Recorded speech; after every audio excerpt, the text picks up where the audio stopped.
آج میں آپ کو ایک بادشاہ کی بہت انٹرسٹنگ سٹوری سناؤں گا۔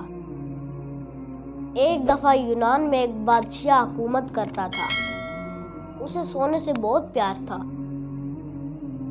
اس نے اپنے محل میں ایک تہخانہ بنا رکھا تھا۔ جب بھی اسے فرصت ملتی وہ تہخانے میں چلا جاتا اور سونے کی چیزوں کو دیکھ دیکھ کر خوش ہوتا تھا۔ ایک دن بادشاہ تہخانے میں بیٹھا سونے کی چیزوں کو دیکھ کر خوش ہو رہا تھا، تو اتنا وہ خوشی ہو رہا تھا کہ کمرے میں ایک دم سے روشنی آ گئی۔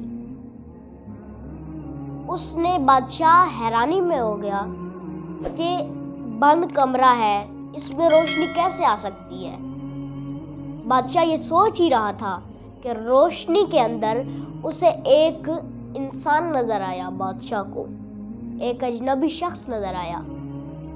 بادشاہ سمجھ گیا کہ یہ کوئی عام شخص نہیں ہو سکتا۔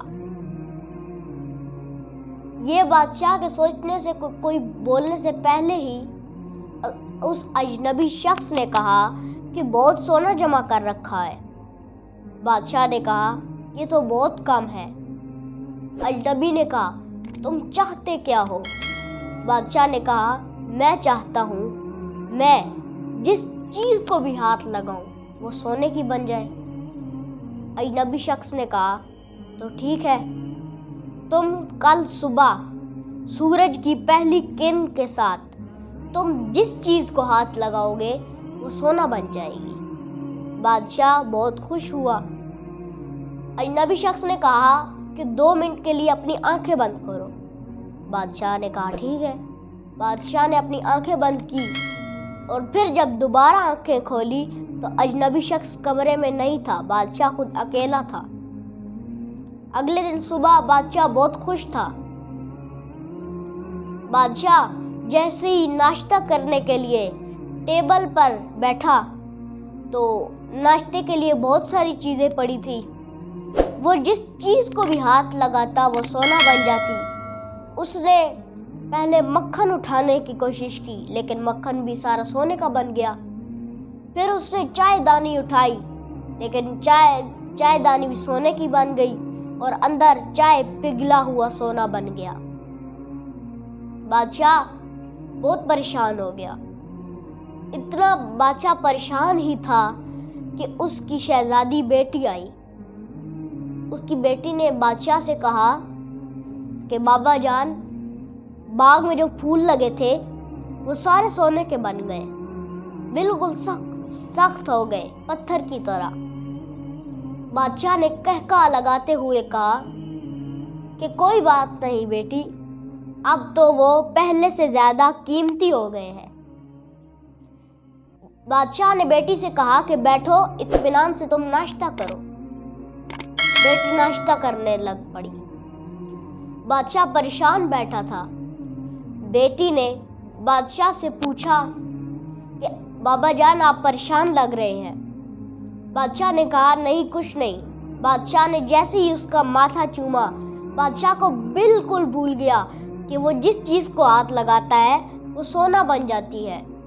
بادشاہ نے جیسے ہی اس کا ماتھا چوما، شہزادی بھی سونے کی بن گئی۔ اب بادشاہ رونے لگ پڑا۔ تو اس وقت وہی وہ کل والا اجنبی شخص آیا۔ اس نے بادشاہ سے کہا اب تو تم خوش ہونا کہ تم جس چیز کو ہاتھ لگاتے ہو وہ سونا بن جاتی ہے، اب تو تم خوش ہو۔ بادشاہ نے کہا نہیں، میری پیاری بیٹی سونا بن چکی ہے، اب میں نہ کھا سکتا ہوں نہ پی سکتا ہوں اور نہ ہی میں کچھ کھا سکتا ہوں۔ تو اجنبی شخص نے کہا اچھا ٹھیک ہے، تم مجھے بتاؤ کہ روٹی کا ایک نوالا اہم ہے یا سونا؟ بادشاہ نے کہا روٹی کا ایک نوالا۔ پھر اجنبی شخص نے کہا کہ پانی کا ایک گھونٹ زیادہ اہم ہے یا سونا؟ بادشاہ نے کہا پانی کا ایک گھونٹ۔ اس نے کہا چلو ٹھیک ہے، تم اپنے باغ کے تالاب میں جا کر نہاؤ اور اس پانی کو ان چیزوں پہ چھڑکو جو تمہارے ہاتھ لگانے سے سونا بن چکی ہے۔ بادشاہ نے ایسے ہی کیا، بھاگتا ہوا باغ میں گیا اور وہاں پر نہایا اور پانی ادھر سے لے کر ساری چیزوں پر چھڑکا تو ساری چیزیں نارمل ہو گئی۔ تو بادشاہ نے اجنبی کا شکریہ ادا کیا اور کہا کہ آئندہ میں کبھی لالچ نہیں کروں گا۔ تو اس کہانی سے ہمیں یہ سبق ملتا ہے کہ ہمیں لالچ نہیں کرنی چاہیے اور صبر کرنا چاہیے۔